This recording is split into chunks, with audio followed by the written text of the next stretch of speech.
Guys, may gabi, ma-comment lang ko gali no about sa natabo bla kay amigo Gingging Libla. Actually tani guys, ang iyan na pang content lang na guys mo.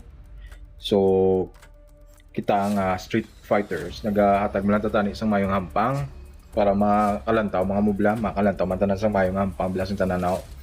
Ti tani hindi nyo mapag i-seryosoon tani blang ginambas ang isa ka content creator.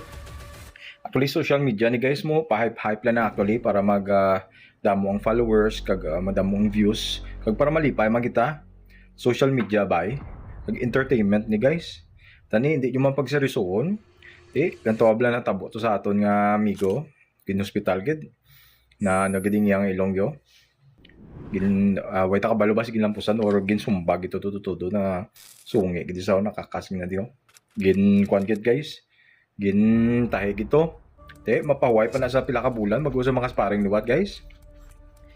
I don't know kung to ginambal lang 30 ka bilog nga tawo nagpuli siya daw di may gura kung 30 ka bilog basi lipong na ginasa. So muna guys no mambal ko lang tani di ta pagseryoso no kay for the content mo lang ni ang pabaris-baris sa social media hindi na tuod sa tuod nga kabuhi mo. And sa true life kinaya mga guys, ano ginamo buod nga tao si Gingging Lee. Amo man si Macmac Vlog kasi naman nga vloggers nga nagaangas-angas sa social media. Di natutuod no for the content only na for the monetization pagid. So tani guys, kitchen di man ano. Muna na ako na. Iwono would like to thank our sponsors. Trupang A Food Hub, one random act of kindness at a time. David Grill and KTV, they're the best in barbecue grills and KTV. Ben's Boston Gym, by Coach Ben La Chica. They're located near SM City College.